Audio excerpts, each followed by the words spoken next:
নবী পাকের প্রেমিকেরা, আল্লাহ নবী নবী দয়া নবী জানিয়ে দিলেন আখিরি জামানায় নানা রকম ভাবে ষড়যন্ত্র করে আমার উম্মতের মধ্যে হারামকে ঢুকিয়ে দেওয়া হবে, বিভিন্ন নাম দিয়ে বিভিন্ন পরিকল্পনা করে আমার উম্মতের মধ্যে হারামকে ঢুকিয়ে দেওয়া হবে। আমি রাসূলুল্লাহ জানিয়ে দিয়ে যাই, তোমরা সতর্ক অবলম্বন করে চলো, তোমরা একটু জবানকে লাগাম দিয়ে চলো। আল্লাহ নবী জানিয়ে দিলেন এ দুনিয়া মানুষেরা আখিরি জামানাতে হাতে আগুন রাখা সহজ হবে, ঈমান রাখা কষ্টকর হবে। মানুষ ভাবতেই পারবে না সে কিভাবে বেঈমানটা হয়ে যাচ্ছে। আল্লাহ নবী দরবারে হযরত আলী চলে আসলেন, ইয়া রাসূলুল্লাহ হাবিবাল্লাহ, হুজুর আমি একটু শিকার করতে যাব। আল্লাহ নবী বললেন আলী রে, এই দিকে যাবে ওই দিকে যাবে, একদিকে যেতে নিষেধ করলো, কিন্তু এই দিকে যেতে বললো, একদিকে যেতে নিষেধ করলো। হযরত আলী দুই দিকে ঘুরে ফেললো, কোন শিকারকে দেখতে পেল না। যখন ফিরে চলে আসতে লেগেছে যেদিকে নবী নিষেধ করেছে, হযরত আলীর কৌতূহল জাগলো, ওই দিকটা একবার গিয়ে দেখি। যখন ওই দিকে যেতে লাগলো এমন সময় দেখতে পেল কি সুন্দর একটা পাখি, ওই পাখিটা কলিমা পড়তে লেগেছে। হযরত আলী দেখে বড় পছন্দ হয়ে গেল, পাখিটাকে ধরার জন্য হযরত আলী তার পিছু নিল। পাখিটা উড়ে উড়ে উড়ে উড়ে গিয়ে এক জায়গায় নোংরা রয়েছে, পায়খানা রয়েছে, বসে বসে খেতে লাগলো। হযরত আলীর মনটা খারাপ হয়ে গেল, কি সুন্দর পাখি, কলেমা পড়ছিল বলে করতে আসলাম, আবার দেখছি নোংরা খেতে লেগেছে। আবার হযরত আলী ভয় করে ওই নোংরা থেকে উঠে গিয়ে এক ডালে বসে আবার কলেমা পড়তে লেগেছে। আবার হযরত আলী দেখে আবার পাখিরা কিছুক্ষণ পরে ওই নোংরা পায়খানা খেতে লেগেছে। এই দৃশ্যটা দেখে হযরত আলী নবীর দরবারে চলে আসলেন, কিন্তু বলতে পারছে না, কারণ নবী নিষেধ করেছিল ওই দিকে যেতে। আলী চুপ করে বসে রয়েছে। আল্লাহ নবী নিজে বলতে লাগলো, এ আলী রে, শিকারে গিয়েছিলে, কি ঘটলো কি বলবে না? হযরত আলী লজ্জা হয়ে জল নরম হয়ে কাঁদু কাঁদু হয়ে বলতে লাগলো, হুজুর এমন এমন ব্যাপার রয়েছে, একটা পাখি দেখলাম কত সুন্দর কলমা পড়তে লেগেছে, কিছুক্ষণ পরে নোংরা খেতে লেগেছে, হুজুরের রহস্যটা কি? আল্লাহ নবী বলেছে, আলী ওটা হলো আমার আখিরি জামানার উম্মত। হুজুর বুঝতে পারলাম না। আল্লাহ নবী জানালে আমার আখিরি জামানার উম্মতরা দুনিয়ার ফিতনা জালে জড়িয়ে গিয়ে সকালে ঈমানদার থাকবে, সন্ধ্যায় বেঈমান হয়ে যাবে, সন্ধ্যায় ঈমানদার থাকবে, সকালে বেঈমান হয়ে যাবে। হালাল খাও হালাল খাও, আজ দুনিয়া তোমাকে চক্রান্ত করছে, নানান রকম নাম দিয়ে বিভিন্ন ষড়যন্ত্র করে আমাদের মধ্যে হারামকে ঢুকিয়ে দিবা। আল্লাহর রাস্তায় সবর করো। নবীর পরিবারদের দিকে দেখো, তাদের পরিবারে এমনও দিন গেছে খাতুনে জান্নাত 3 দিন না খেয়েছিল, তথাপিও কোনদিন আল্লাহ পাকের অবজেকশন দেয়নি।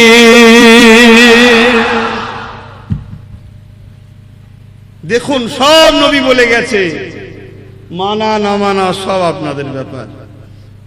তাহলে এবার চলে আসেন আসল জায়গায়। 50, 60, 70 বছর মজা করতে গিয়ে আখেরাত জাহান্নাম কেউ চান? না বললে হবে না, তাহলে কাজে দেখাতে হবে। তো তাহলে আমরা ফলো করব কাকে? জোরে বলুন, নবীকে। কথাটা সবাই বলতে পারছেন না? কাকে ফলো করব? নবীকে। হ্যাঁ, আসেন আমার নবীকে ফলো করতে হবে।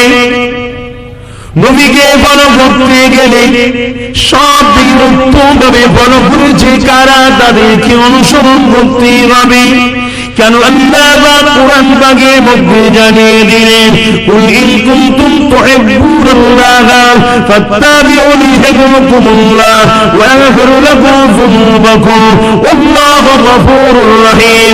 এ দুনিয়া মানুষেরা, তোমরা যারা বলো আল্লাহকে ভালোবাসি, তোমরা যদি সত্যবাদী হও, এই ভালোবাসার প্রমাণ তোমাদেরকে দিতে হবে। কি প্রমাণ দিতে হবে?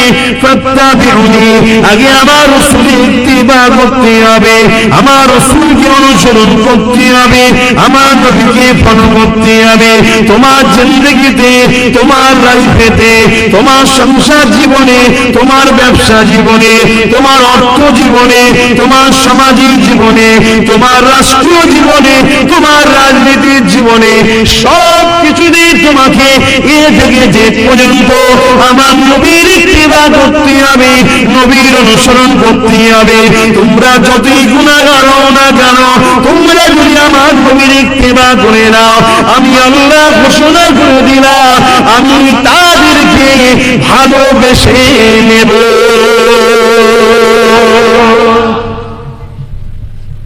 বুঝতে পারছেন তো মাইকের আওয়াজে? খুব ঠান্ডা মাথায় বুঝলেন আমার আব্বারা। দুনিয়া বেশি দিন নয়, আল্লাহকে সাক্ষী রেখে বলে যাচ্ছি, বেশি দিন আর দুনিয়া নাই। শুধু এতটুকু মাথায় ঢুকে নাও, কদিনের দুনিয়া কোন রকম ভাবে কাটিয়ে দিয়ে চলে যায়, যেন ঈমানটা নিয়ে রাসূলের আদব আর প্রেমটা নিয়ে যেতে পারি, হয়তো পরকালে নাজাত পেয়ে যাব। জোরে বলুন সুবহানাল্লাহ। মানলে মানুন, না মানলে না মানুন। কি এটুকু বলার স্বাধীনতা আছে তো নাকি? না, এটা বলারও স্বাধীনতা নেই। তা আপনাদের সামনে পেয়েছি যখন একটু বুঝাচ্ছি, যার লিভার হবে নেবেন, যার লিভার হবে না নেবেন না। যদি কারো গালিগালিজ করার ইচ্ছা, একটু গালিগালাজ করে নেবেন, আমিও চলে যাব, আপনিও চলে যাবেন, মিটে যাবে। আর যদি বলেন যে একটু ঝগড়া করার ইচ্ছা যে সেটাও করে নেবেন, কোনো অসুবিধা নেই। কেন ইমামে হোসাইনের থেকে আব্বাস সিদ্দিকী বড় নয়, ঠিক না বেঠিক? ইমামে হোসাইন যদি পরিবার সহ কারবালা শহীদ হতে হয়, আমি কোথাকারের লাট সাহেব?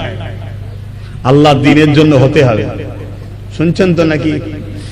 কারণ আল্লাহ জাত পাকের কসম করে বলে দিয়েছে, যাকে আমি দুনিয়া দেবো আখিরাত দেবো না, যাকে আমি আখিরাত দেবো দুনিয়া দেবো না। এ বিশ্বের মানুষেরা, জান্নাত আমার, জমিন আমার, আসমান আমার, সবই আমার। হাত দুটো আমি দিয়েছি, তোমার ইচ্ছা মতো ব্যবহার করলে হবে না। চোখ দুটো আমি দিয়েছি আমার, আমার তোর নয়, তোমার ইচ্ছা মতো ব্যবহার করলে হবে না। কান দুটো আমি দিয়েছি তোর নয়, আমার, আমার ইচ্ছা মতো ব্যবহার করলে হবে না। তুমি যদি মনে করো ধন-দৌলত আমার, না না না, সব কিছু আল্লাহ তার ফান্ড থেকে দিয়েছে, তার ভান্ডার থেকে দিয়েছে, ইচ্ছা মতো খরচ করলে হবে না। আল্লাহ জিন্দেগি দিয়েছে, যদি মনে করো আমার, না না না, আল্লাহ তোমাকে ব্যবহার করতে দিয়েছে, ইচ্ছা মতো খরচ করলে হবে না। আল্লাহ সব হিসাবটা দেবে ময়দানে মাশর। ওই দিনটা কেমন দিন হবে একটু বলে দিই, তারপরে নবীর আদর্শ দিকে যাচ্ছি। আল্লাহ নবী জানিয়ে দিলে, কানা মিদুল 50,000 বছরের একটা দিন হবে। ওই দিনটা বিচারের দিন হবে। কেমন দিন হবে? আগে গরম করে যেমন লাল হয়ে যায়, সূর্যের তাপে জমিনটা ওই রকম লাল হয়ে যাবে। এই জমিনে কে নেতার বেটা, কে রাজার বেটা, কে পীরের বেটা, কে আমিরের বেটা, কে কার বেটা, ওটা আল্লাহ দেখবে না। সবাইকে জমিনে দাঁড়াতে হবে একমাত্র মুস্তাফার গোলামদের জন্য। আর সাজিবের ছায়াতে জান্নাতি খানার ব্যবস্থা থাকবে। চলো লাভালাভি করো, রক্তের গরম, অর্থের গরম, পাওয়ারের গরম করো। যাও না মিশরে গিয়ে ফেরাউনকে জিজ্ঞেস করো না, হেরা তোর কি হাল বলতো একটু। সব ঠান্ডা হয়ে গেছে। কান থাকতে যারা কালা তারা বুঝবে না, আর কান যাদের খোলা আছে তারা বুঝে নেবে। আল্লাহ আমাদেরকে হেদায়েত করুক, বলুন আমিন। কারণ হেদায়েত সবার কপালে হয় না, আল্লাহ যাকে ভালোবাসে তাকেই হেদায়েত করেন, ঠিক না বেঠিক? তবে আল্লাহ বলেছে, বান্দা তুই আর কেউ যদি চেষ্টা করিস ভালো হব, ভালো করার দায়িত্ব আমার, কিন্তু চেষ্টা তোকে করতে হবে। চেষ্টা থাকা দরকার তো নাকি? না এখন দুদিন মজা করে নি, তারপরে যখন সময় হবে তওবা করব। নিঃশ্বাসের বিশ্বাস নেই, কখন ফুট করে চলে যাবে, কি মুখ দেখাবে। আরে মুসলমান ছেলেমেয়েরা, তরুণেরা,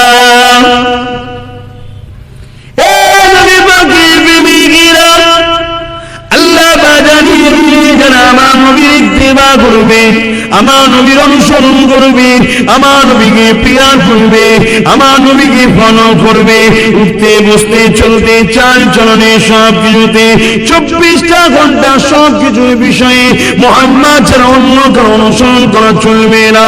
ইমানদাররা শুনে রেখে দাও, যারা এইভাবে চলবে তাদেরকে আমি প্রিয় করব। হ্যাঁ, চেষ্টা করেছে মেনে চলতে পারে, আল্লাহ অন্তরের খবর জানে। চেষ্টাকারী সম্বন্ধে আল্লাহ পাকের মেসেজ রয়েছে, ওরে আমার বান্দারে কান্নার বড় চেষ্টা কর, চোখ দিয়ে যদি পানি নাও বেরিয়ে যায় কান্নাওয়ালাদের সঙ্গে শামিল করে দেবো। চেষ্টা করো, যদি তুমি সব মেনটেন করতে পারো না তোমার চেষ্টাটাকে আল্লাহ পাক কবুল করে নেবে। কিন্তু ইচ্ছা করে তুমি মাতব্বরি করবে, ইচ্ছা করে তুমি দাদাগিরি দেবে, ইচ্ছা করে তুমি রাসূলের দ্বীনের খেলাফ চলবে, ইচ্ছা করে তুমি রাসূল জীবন করেছে তার বিরুদ্ধে চলবে, ইচ্ছা করে যারা নবীর দুশমন তাদের দলদাস হয়ে থাকবে। এই যুবকেরা মনে রেখে দিও, বিশ্বাস একদিন ফুরিয়ে যাবে, ওই দিন আল্লাহ তা বুঝিয়ে দেবে। কেন এখন তো পরীক্ষার হলে রয়েছ, তুমি ভুললে তো ঠিক লাগো কিছুই ভুলবে না। রেজাল্ট যদি আউট হয়ে যাবে, ওই দিন ফেল হয়ে গেলে হাইরে আফসোস, আর কিছু করার থাকবে না। আল্লাহ নবী আল্লাহ তা জানিয়ে দিলে যারা আমার যাদেরকে ভালোবাসবো তাদের জন্য কিছু মেসেজ রয়েছে। কি মেসেজ রয়েছে? তারা যদি অন্যায় করে থাকে, ভুল করে থাকে, আমি আল্লাহ তাদেরকে ভালোবেসে নিয়েছি, তারা আমাকে রহমান রহিম পাবে, তাদের জীবনের সমস্ত গুনাহ খাতাকে আমি আল্লাহ মাফ করে দেব।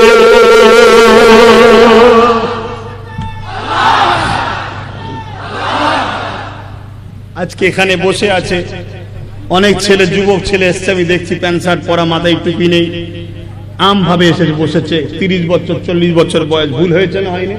কিন্তু আজকে শুনছে কোরআনের কথা, যে রসুলকে তুমি টোটাল লাইফে ফলো করো, তোমার জীবনে যা গুনাহ আছে আজকেরই তওবা করে নাও, বাকি সমস্ত মাফ করে দেবে, কাল থেকে পরিবর্তন করে দাও। রসুল ছাড়া কাউকে চিনি না, রসুল ছাড়া কাউকে বুঝি না, রসুল ছাড়া কারো কথা শুনতে রাজি নয়, আমি শুধু রসুলকে ফলো করবো। জোরে বলুন সুবহানাল্লাহ। তাহলে তোমার পিছনের লাইফের গুনাহ আল্লাহ মাফ করে দেবে। বহুত সাহাবারা যখন সাহাবা হয়নি, সাহাবী হয়নি, রসুলের দরবারে এসেছে, তাদের জীবনে অনেক ভুল ছিল, তারা জানতো না সত্য কি জিনিস, তাদের কাছে মেসেজ দেয়নি, নিজের বাচ্চা মেয়েকে জ্যান্ত পর্যন্ত পুঁতেও দিয়েছিল, এমনও লোক ছিল। ওই জাহিলদের আবু জেল উতবা সাইবার পাল্লাই পড়ে গিয়ে রসুলের মেসেজ শুনে যখন পরিবর্তন হয়েছে, আল্লাহ তাদের জীবনের গুনাহকে মাফ করে দিয়েছে। জোরে বলুন সুবহানাল্লাহ। হয়তো আমাদের চলার পথে অনেক ভুল হয়েছে, দীর্ঘ 20 বছর 30 বছর 40 বছর 50 বছর হয়ে গেছে, আমরা বিভিন্ন শয়তানের দলে ছিলাম, শয়তানের অনুসরণ করে ফেলেছি, শয়তানদের তাবেদারি করে ফেলেছি। আজ কিন্তু পরিবর্তনের চেতনা এসেছে। মন যদি জাগে, কালকের অপেক্ষা করো না, সোমবারও অপেক্ষা করো না, তওবা এখানে বসে বসে পড়ো, কাউকে জানাবার দরকার নেই, শুধু মনে মনে বলে দিও যে আল্লাহ তুমি সাক্ষী থেকে যাও, আজকের এই পবিত্র মাহফিলে বসে তওবা করলাম, বাকি জীবনটা আমি মুহাম্মদ রাসূলের গোলামি ছাড়া অন্য কারো কথা শুনবো না। আমার নবী যা বলেছে প্রত্যেকটা চলার কদমে কদমে কদমে কদমে মুহাম্মদ রাসূলকে ফলো করব। আল্লাহর কসম বলে যাচ্ছি, তুমি যত বড়ই গুনাহ করে থাকো, আজকের এই মাহফিল থেকে আমার আল্লাহ তোমাকে বেগুনাহ করে ঘরে নিয়ে যাবে। বলুন সুবহানাল্লাহ। আল্লাহ বোঝার চেষ্টা করো বাপ ভাইরা, আল্লাহ কিন্তু কিয়ামতের দিনে প্রশ্ন করবে, বান্দারে কেন তুই শরাব পান করেছিলি? আর বান্দারে শরাব তুই পান করিসনি, কিন্তু শরাবের বিরুদ্ধে কেন ছিলি না? শরাবের দিকে কেন সাপোর্ট করেছিলিস? শরাব দুনিয়ায় শান্তি আনে না ফিতনা আনে? একটু আওয়াজ দিয়ে বলবো, অসুবিধা হলে বলুন, দোয়া করে দিচ্ছি। তাহলে একটু আওয়াজ দেবেন, কেন বুবা পাড়ায় তো আমি আসিনি। আল্লাহ নবী যখন মক্কা জমিনেতে এমন করে দিনের প্রচার করতে লাগলেন, আল্লাহ নবী কি বলেছিলেন, বাবারা শরাব পান করো না বাবা, শরাবের মধ্যে ক্ষতি আছে বাবা, শরাবের মধ্যে পুরাই রয়েছে বাবা, শরাবের মধ্যে লস আছে বাবা। মক্কা তৎকালীন যারা জালিম ছিল বুঝি মুসলিমা, তারা দেখতে লাগলো এই শরাবই তো আমাদের রাজ্য টিকিয়ে রেখেছে, এই শরাবই তো আমাদের গদিকে মজবুত করেছে। কেন যখন মানুষ শরাব খেয়ে থাকে ভালো মন্দ সে বুঝতে পারেনি, তার দ্বারা সমাজ বিরোধী কাজ করানো যায়, আমাদের বিরোধীদের ঘরে শরাব দিয়ে মারধর করানো যায়, আমাদের বিরোধীদের ঘরে শরাবখোর দ্বারা দিয়ে জব্দ করা যায়। আর মুহাম্মদ এই শরাবটা বন্ধ করে দেয়, শরাব খাওয়া ছেড়ে দিলে তার বুদ্ধি তার এমন করে আস্তে আস্তে খুলবে, আমাদের দুর্নীতির বিরুদ্ধে বুঝতে পারবে, আমাদের অন্যায়ের বিরুদ্ধে বুঝতে পারবে, আমাদের জুলুমটা বুঝতে পারবে, আমাদের হাতে ক্ষমতাটা ফসকে যাবে। তাই তৎকালীন শুনে আবু জিলুব্বাসাইবা আমার রাসূলুল্লাহর বিরুদ্ধে লেগে গেল, ডাইরেক্ট নবীকে মারতে পারেনি, ডাইরেক্ট নবীকে ক্ষতি করতে পারেনি। যারা আমার নবীর দরবারে আসতো, নবীকে নবী বলে মানতো, নবীর পক্ষে দাঁড়াতো, নবীর দলে যোগ দিয়েছিল, তাদের উপরে জুলুম করতে লেগেছিল। কত জুলুম করতে লেগেছিল একটু চিন্তা করে দেখো তো দেখি। আজ নবীর গোলামের দিকে আসার জন্য তোমাদের উপরও জুলুম হচ্ছে আমি জানি, কিন্তু তোমাদের উপরে জুলুমটা আর রাসূলুল্লাহর মাননেওয়ালাদের উপরে জুলুমটা একটু মিলিয়ে দেখো তো দেখি। এই যুবকেরা তরুণেরা আল্লাহ নবীকে যারা মেনেছিল তাদের বুকের উপরে বাড়ি পাথর চাপিয়ে দিয়েছিল, গরম পানির উপরে শুইয়ে দিয়েছিল, রডকে গরম করে আমার রাসূলের মাননেওয়ালাদের মুখে ছেঁকা দিয়েছিল, ছেঁকা দিয়ে বলেছিল মুহাম্মাদের দল ছেড়ে দে, আমাদের দলে চলে যায়। তারা একটাই কথা বলেছিল, জীবন দিয়ে দেবো মুহাম্মাদের দল ছাড়বো না। এইভাবে নবী নবী নবী করতে করতে তারা অনেকে মারা গিয়েছিল, আল্লাহ জান্নাতি হয়ে গেল, কিন্তু তারা আমার নবীর দলকে ছাড়লো না।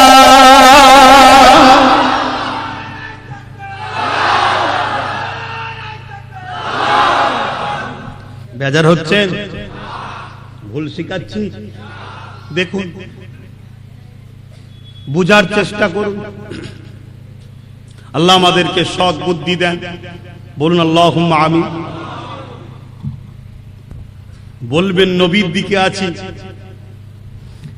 আর দুনিয়ার বুকে রাসূলের বন্ধ করা শরাবকে আবার প্রতিষ্ঠিত করব। আর যারা শরাবকে প্রতিষ্ঠিত করতে চায় তাদেরই হয়ে গুণগান গাইব, আর কিয়ামতের দিন আশা করব নবীর শাফাত লব। এর থেকে বড় মিথ্যায় কেউ বাঁচবে ভাই? তোমার বলে কিছু নেই, আব্বাসের বলে কিচ্ছু নেই, সব কিছুটাই আল্লাহর হুকুমে করতে হবে। এই কথায় একমত? এই কথায় একমত? তোমার আমার বলে কি আবার কি আছে বলো? কোন জিনিসটা তোমার বলো তো? কোনটা একটা বলো যেটা আমার? তুমি খোদ নিজে তোমার নয়, তোমার ভেতরে যে জানটা ওটাও তোমার নয়, তোমাকে মহান স্রষ্টা দিয়েছে। আব্বাস যে চিল্লাচ্ছে জবানটা আমার নয়, আমাকে মহান স্রষ্টা দিয়েছে, দান করেছে, আমি ব্যবহার করছি। এই যে হাত লাগাচ্ছি যে ক্ষমতাটা, এটা আমার নয়, এটাকে আমার রব্বুল আলামিন ব্যবহার করতে দিয়েছে। অনেক লোকের হাত থাকতেও তুলতে পারেনি, প্যারালাইসিস। কি ভুল বললাম? সব তো আল্লাহর দেওয়া। তো তুমি কার ইশারায় ঘুরছো? দুনিয়ার কাকে খুশি করতে যে কাকে নারাজ করছো? আজকে প্রত্যেকটা বাড়ি বাড়ি লোন ঢুকিয়ে দেওয়া হলো। কোন গায়ের ধর্মের কি হচ্ছে আমার দেখার দরকার নেই, আমি তোমায় বুঝাতে এসেছি। তুমি যদি হাত তুলে বলে দাও আব্বাস সিদ্দিক আমি আল্লাহ মানি না, আমি নবী মানি না, আল্লাহর কসম বলছে আপনার জন্য আমি ওয়াজ করতে আসি না। কথা বুঝে আসছে ভাই? তুমি যখনই বলবে আল্লাহ মানি, নবী মানি, যখন তুমি কোনো পাপ কাজে ধরা পড়বে, বদলামটা কিন্তু হেডলাইনে মুসলমান, তাই তো নাকি? বদলামটা পুরো কমে হচ্ছে। আরে নওজওয়ানেরা আমার আম্মাদের উদ্দেশ্য করে একটু বলি, শুনছো তো মায়েরা? হয়তো মায়েরা বলতে পারে, বোনেরা বলতে পারে যে আমাদের জিন্দেগি আমাদের মতো চালাবো না আম্মা, আপনার জিন্দেগি নয়, আল্লাহ দিয়া নিয়ামত, আল্লাহর হুকুমে চালাতে হবে। আমি শিক্ষার জন্য বলি, এই যুবকেরা তোমাকে আমাকে আল্লাহ শ্রেষ্ঠ মখলুক বানিয়েছে। পাথরের থেকে আমরা দামি না কমা? পাথর থেকে শিক্ষা নাও। কি শিক্ষা? এমন করে আল্লাহ নবীর সামনে আবু জেহেল এসে দাঁড়িয়ে গেল। আবু জেহেল মুখটা করে বলতে লাগলো, মুহাম্মদ বলো তো দেখি আমার হাতের মধ্যে কি রয়েছে।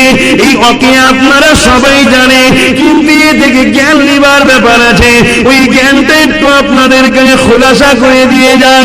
আল্লাহ নবী অনেক বড় কথা বলেছিল, পা তোমার হাতে যা আছে সে যদি বলি আমি কে, তাহলে কি তুমি বলে দেবে? কলিমা কি পড়ে নেবে? আবু জেহেল দেখে নিল মুহাম্মদ প্রশ্নটাকে একটু কড়া করে নিল।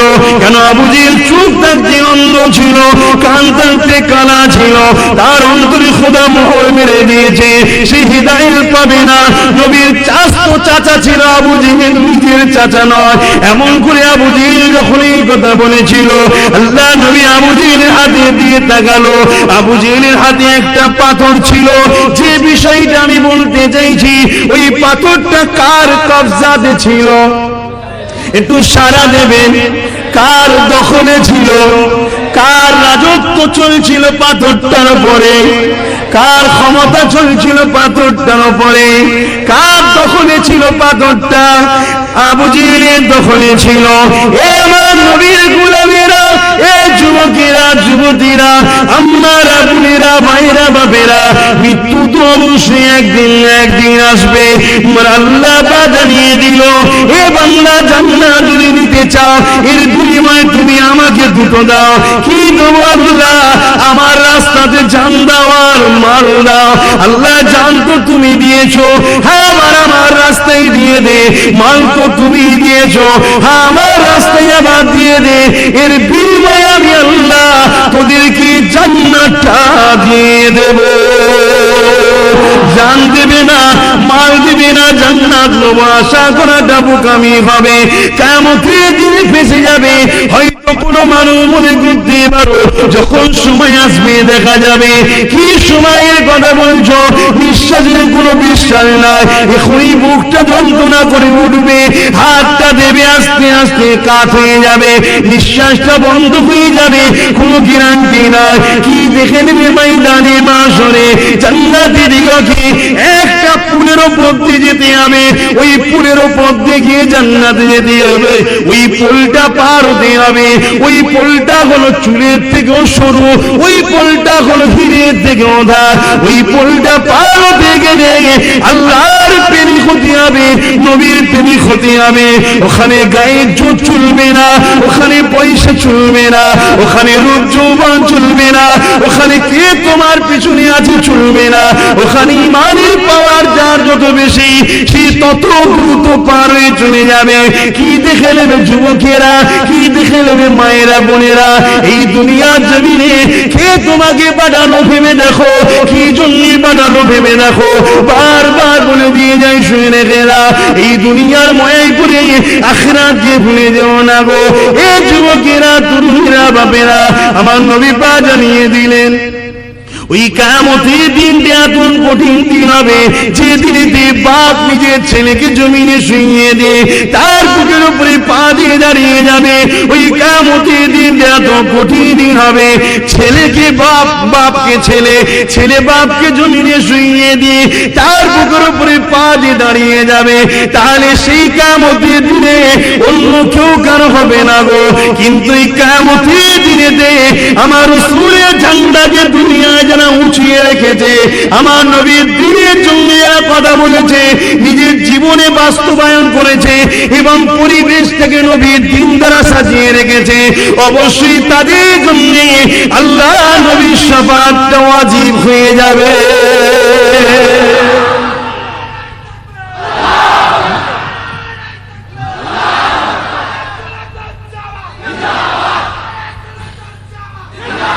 অসুবিধা হচ্ছে না তো আপনাদের?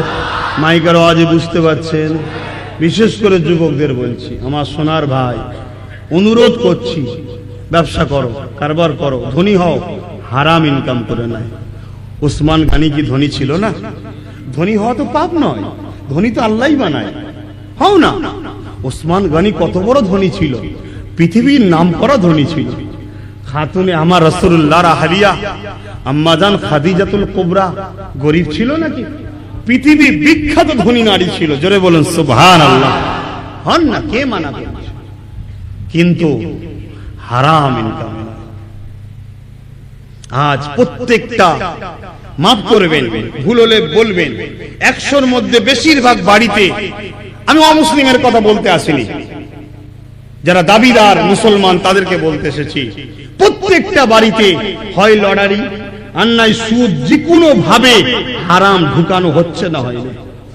এটাই তো ইসলামের দুশমনদের ষড়যন্ত্র। যেমন করে হোক মুহাম্মাদের উম্মত গুলোকে সুদের মধ্যে, হারামের মধ্যে নাবিয়ে দাও, না হয় ওদের সঙ্গে লড়াই করে আমরা পারিনি আর কোনোদিন পারবো না। কেন? ওদের ইমানের পাওয়ারটা এত পাওয়ার। ইনকাম করুন, হালাল ইনকাম করুন। কিয়ামতের দিন আল্লাহ যদি বলে, বান্দারে তুমি আমার নবীর দাসত্ব করো না কেন? তোমাকে তো আমি কোরআনে জানিয়ে দিয়েছিলাম, লাকাদ কানা লাকুম ফি রাসূলিল্লাহি উসওয়াতুন হাসানা। এ দুনিয়ার মানুষেরা, আমি তোমাদের জন্য আমার নবীকে মডেল বানিয়ে দিয়েছি।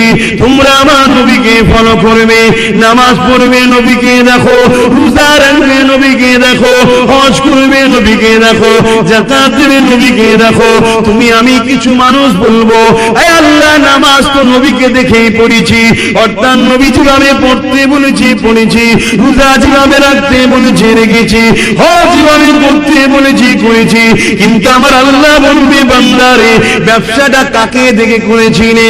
কেন? আল্লাহ, ব্যবসা তো দুনিয়ার ব্যাপার না রে বান্দা, দুনিয়ার মধ্যে তো আখিরাতকে পাওয়া যাবে। তাই তো আমি শিখিয়েছিলাম, রব্বানা আতিনা ফিদ দুনিয়া হাসানাতাও ওয়া ফিল আখিরাতি হাসানা, দুনিয়ার ভালাই আখিরাতের ভালাই। তাহলে ব্যবসাটা কাকে দেখে করেছিলি? না অমুককে দেখে করেছিলাম। আমার আল্লাহ বলবে, বান্দারে তাকে তো অনুসরণ করতে আমি হুকুম করিনি, তোকে আমি বানিয়েছি, আমার সৃষ্টি তুই, মায়ের পেটে আমি তোকে বাঁচিয়ে রেখেছিলাম। কোটি কোটি কোটি কোটি এমন করে কোষ আসতেছিল, কি বুঝতে পারছেন তো? কোটি কোটি আসে বাপের শরীর থেকে, আশা করছি বুঝতে পারছেন। কোটি কোটি আসে মিলনের মাধ্যম দিয়ে মায়ের রেহেমে যায়, মায়ের শরীরে যায়। কোটি কোটি কোষ থাকে, তার মধ্যে থেকে একটাকে আল্লাহ বাঁচিয়েছে, যার নাম আব্বাস সিদ্দিকী।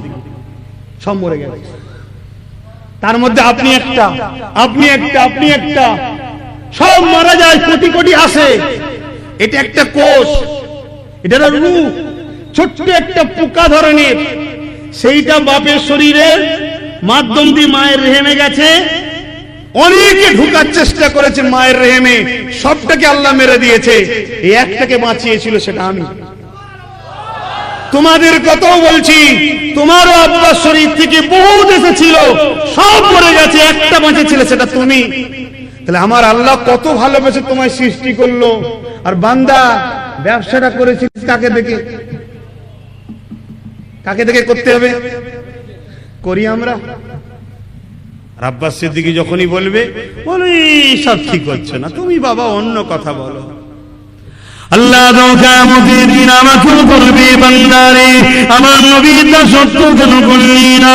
তোর জীবনটা তো আমার নবীর রাস্তা দিয়ে চলবে।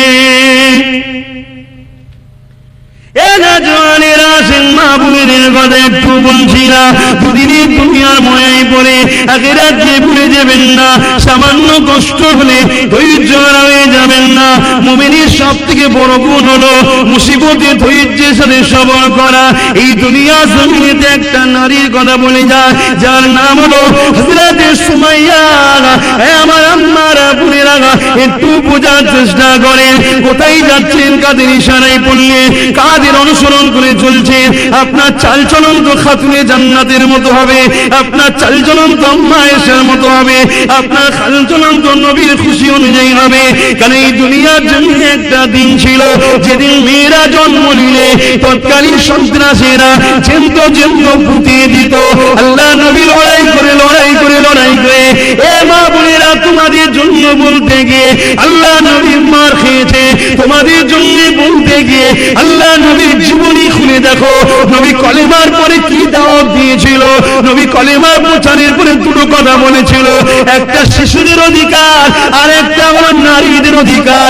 এই দুটো কথা বলার জন্য আল্লাহ নবীকে আবু জেহেল উতবা সাইবা ঘর ছাড়া করে দিয়েছিল। নবী আমার বাড়ি গিয়ে বন্দী ছিলেন, এক মাস গাছের ফল পাতা মূল খেয়ে জীবন যাপন করেছে। এ নবীর গোলামেরা সেই নবীর খেয়ে কথা বলতে গিয়ে, নাই কথা বলতে গিয়ে, নারীদের অধিকারের জন্য কথা বলতে গিয়ে আজ তোমাকে যদি ঘর ছাড়া হতে হয় মনে দুঃখ নিও না গো। তোমার নবীও ঘর ছাড়া হয়েছিল, এক মাস পাহাড়ে বন্দী ছিল। তুমি আমি কোথাকারের কে? আল্লাহ যাকে এত ভালোবাসে নবী যাতে রাজি, আমার আল্লাহ যাতে রাজি, নবী এটাই শিখিয়ে দিয়ে গেল। এ বিশ্বের মানুষেরা কিয়ামত পর্যন্ত আমার প্রেমী কেমনও থাকবে, তারা আমার সুন্নতের উপরে চলবে, আমাদের কথা বলবে। আমার সেই কথা বলার জন্য সমাজ থেকে বয়কট করবে, সমাজ থেকে মিথ্যা কেস দেবে, সমাজ থেকে মারবে, সমাজ থেকে খরচানা করে দেবে। সে খরচানা হয়ে যাবার পরে আমি মুহাম্মাদের কথা মনে পড়বে, আরে আমার নবীও তো খরচানা ছিল, তার কষ্টটা একটু হালকা হয়ে যাবে। তাই আমার নবী এইভাবে আমাদেরকে শিক্ষা দিলে। মন খারাপ হচ্ছে, ধৈর্য ধরতে পারবেন তো হকের পক্ষে থাকতে গিয়ে? দেখুন সবটা নিজ নিজ ব্যাপার। হাতে একটা সোনার ঢিলা, তুমি মনে করছো সবটাই সোনা, আল্লাহ বলছেন না সব সোনা নেই, ওতে কিছু খাদ আছে। তো খাদটা কি করতে হবে? আলাদা করতে হবে। তা আলাদা করতে গেলে কি করতে হয় একটু বলবেন না? তো গালাতে গেলে কি করতে হবে? আগুন মানে তাপ, কষ্ট, গরম, চাপে পড়ে গলবে, খাদটা বেরিয়ে অরিজিনাল হয়ে যাবে। তা আমরা তো সবাই বলছি আল্লাহ তোমায় ভালোবাসি, আল্লাহ একটু গলাবে না? খাদ কে আছে বার করদার অরিজিনাল নিয়ে এলে করবে না? করবে না? ওই জন্য মুসা সাল্লামও যখন ফেরাউনের সঙ্গে লড়াই করতে গেছে প্রথমবার হেরে গেছে। কথা বুঝে আসছে? এর পিছনেও রহস্য আছে না নাই? হ্যাঁ, আল্লাহ পাক একদিন সেই মুসা নবীকেও জিতালেন। জোরে বলুন সুবহানাল্লাহ। সময়ের অপেক্ষা, অবশ্যই একদিন না একদিন কামিয়াবি হবে হবে হবে। জোরে বলুন সুবহানাল্লাহ। আল্লাহ যেটা করেন ভালোর জন্য করেন। আহা, আম্মা জান সুমাইয়া পৃথিবীর ইতিহাসে সর্বপ্রথম আমার রাসূলুল্লাহর জন্য যে জান দিয়েছে সে কিন্তু পুরুষ নয়, সে নারী। বলুন আল্লাহু আকবার। তো মায়েদের মর্যাদা, নারীদের মর্যাদা কত বুঝতে পেরেছে? নবীর প্রেমে প্রথম কোন পুরুষ জান দেয়নি, জান দিয়েছে কে? একজন নারী। কিন্তু আজকে নারী, আমার আম্মা, আমার বোনেরা সামান্য একটু কষ্ট করুন, একটু কষ্ট করুন, সংসারে অভাব, 41 দিন তাহাজ্জুদের নামাজ পড়ে সেজদাটা একটু লম্বা করবেন, হাতটা একটু বেশিক্ষণ তুলবেন, আল্লাহ আমার অভাবকে দূর করে দাও। আল্লাহর কসম, বিশ্বাস রাখতে পারেন এই বাচ্চার উপরে, আল্লাহ আপনার রুজির দরজা খুলে দেবে, গায়েবী সাহায্য আসবে। জোরে বলুন সুবহানাল্লাহ। কি কথা বলতে গিয়ে চলে গেলাম? তাহলে খেয়াল আছে। আম্মা জান সুমাইয়া হুজুর কি জুলুম হয়েছিল তিনার উপরে, শুনলে অবাক হয়ে যাবে। আমার আম্মা বোনেরা, দুনিয়া জমিনে এরকম জুলুম তো কারোর উপরে হয়নি। আম্মা সুমাইয়া আমার নবীকে ভালোবেসেছিল, আমার নবীর কাজকে সাপোর্ট করেছিল, আমার নবীর দলে যোগ দিয়েছিল। আবু জেহেল উতবার কানে খবর চলে গেল সুমাইয়া আমাদের দল ছেড়ে দিয়েছে। ওই সময় সুমাইয়াকে ডেকে বলেছিল, এ সুমাইয়া, আমাদের দলটা কেন তুমি ছেড়ে দিলে? কেন মুহাম্মাদের দিকে চলে গেলে? জলদি করে আমাদের দিকে ফিরে আসো, নাই তোমার উপরে জুলুম অত্যাচার হতে লাগবে। আম্মা সুমাইয়া বলেছিল, আবু জেহেল রেগে যতই জুলুম অত্যাচার করো না কেন, আমি ছিলাম অন্ধকারের মধ্যে, মুহাম্মদ রাসূল আমার চোখ খুলে দিয়েছে, আমি আর তোমাদের দিকে থাকবো না। কেননা যিনি স্রষ্টা তার বিরুদ্ধে তুমি, কেননা যিনি স্রষ্টা তার কাজের বিরুদ্ধে তুমি। তুমি যে কাজগুলো করো এইগুলো কোনো শয়তানের দাসত্ব করা হয়, শয়তানের দলের কাজ করা হয়। আমরা তো স্রষ্টার পক্ষে থাকবো, তাই মুহাম্মদ রাসূলকে স্রষ্টা পাঠিয়েছে, তিনি আমাদেরকে জানিয়েছে, তাই মুহাম্মদ রাসূলের দিকে চলে গেছি। এই কথাটা শুনে আবু জেহেল রেগে গিয়ে আম্মা সুমাইয়াকে কি জুলুম করেছিল, ঘোড়ার পায়ে দড়ি বেঁধে দিয়ে আম্মার পায়ে দড়ি বেঁধে দিয়েছিল। এই যুবকেরা শুনে রেখে দা, আম্মা বোনেরা মাইকের আওয়াজে শুনে রেখে দা, জান্নাত আরো সহজে পাওয়া যাবে না গো। দুনিয়ার ছেলে তোমাকে কতদিন মারবে, একদিন না একদিন মৃত্যু হয়ে যাবে। জান্নাতে কিন্তু মৃত্যু হবে না। দুনিয়ায় তোমাকে কতদিন ভুকা রাখবে, রিজিকের মালিক তো আল্লাহ। অবশ্যই যদি পানির গভীরের নিচে ছোট্ট একটা মাছের পিপিলিকার খোরাক যদি আল্লাহ পাক পৌঁছে দিতে পারে, তোমার দরজা কেউ যদি বন্ধ করে দেয়, সবর করো, হয়তো আল্লাহ তোমায় ভালোবাসে বলে পরীক্ষা নিচ্ছে। অবশ্যই আমার আল্লাহ তোমার দরজাকে খুলে দেবে। পারে না, পারে না, হয়তো পরীক্ষা নিচ্ছে। পরীক্ষা নিয়েছিল হযরত আইয়ুব আলাইহিস সালামকে, জানেন না? 18 বছর থেকে 14 বছর ইখতিলাফ আছে, গায়ে ঘা হয়েছিল, পোকা হয়েছিল, এত গন্ধ, স্ত্রী বাচ্চা পাড়া প্রতিবেশী সব ছেড়ে দিয়ে পালিয়েছিল, একটা স্ত্রী ছাড়া। 18 বছর গায়ে পোকা, জ্যান্ত মানুষের গায়ে পোকা খেলে কি কষ্ট বুঝতে পারছেন? হ্যাঁ, তথাপিও তিনি একবারও বলেনি আল্লাহ তোমার উপর আমি নারাজ, চুপ করে পড়ে আছে।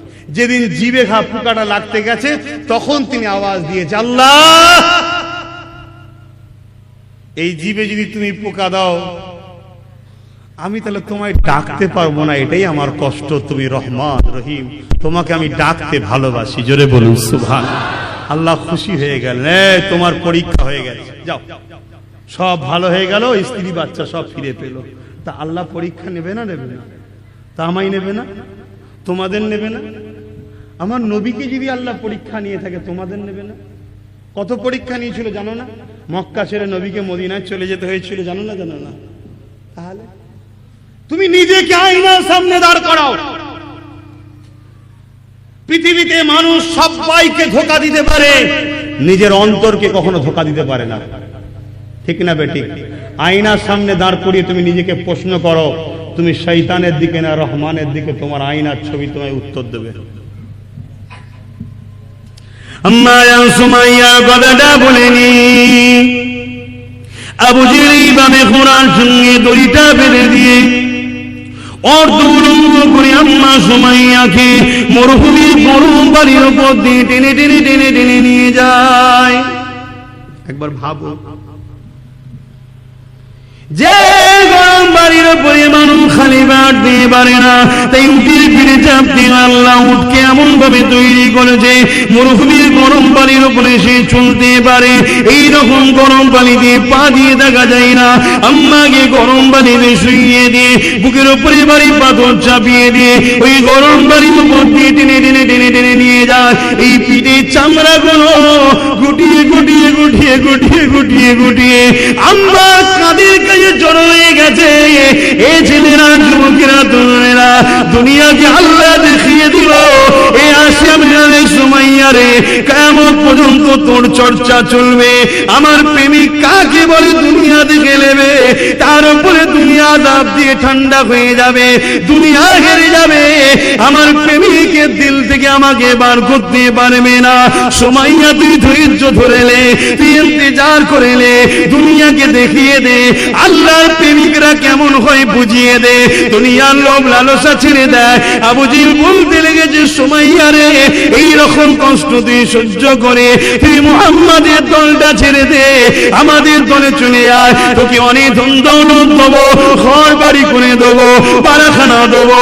আজ আমাদেরকে বলা হবে রহমানের দল ছেড়ে দে, শয়তানের দলে আয়, গান বাজনায় আয়, যাত্রায় আয়, সুদ ঘুষে আয়, জিনা ব্যভিচারিতে আয়, খুন খারাপিতে আয়, লুট দাঙ্গায় আয়, মারপিটে চলে আয়, মাস্তানিতে চলে আয়, দখলে চলে আয়, এইদিকে চলে আয়, এইদিকে চলে আয়, গাড়ি দেবো, বাড়ি দেবো, টাকা দেবো, ধন দৌলত দেবো। মনে রেখে দেবে আল্লাহর পরীক্ষা এটা রয়েছে। কদিনে আপনি গাড়ি বাড়ি নেবেন, মরণ একদিন আপনার হবে, ওই দিন কিন্তু আল্লাহ বুঝে নেবে। এই যুবকের আম্মা সুমাইয়া এইরকম কষ্ট করার পরও বুকের উপরে বাড়ি পাথর চাপিয়ে দিয়েছে, দম নিতে পারে না।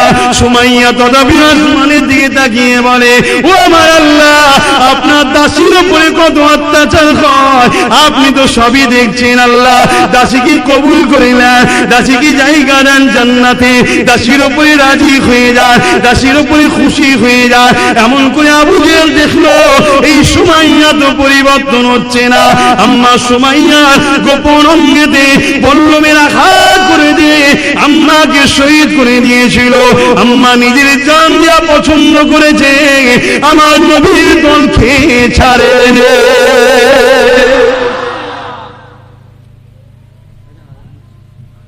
দরুদ শরীফ আল্লাহুম্মা সাল্লি আলা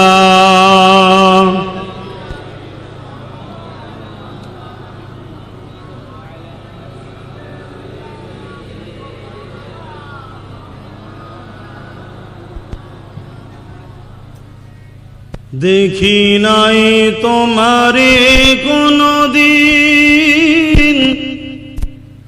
তবু আছো হৃদয়ে অমলিন। দেখি নাই তোমারে কোনদিন, কোনদিন, কোনদিন, কোনদিন। হে নবী, নবীজি আমার, তুমি আছো হৃদয়ের গভীরে, তুমি আছো হৃদয়ের গভীরে। ভুলব তোমায় বলো কি করে। আল্লাহুম্মা সাল্লি আলা মাওলানা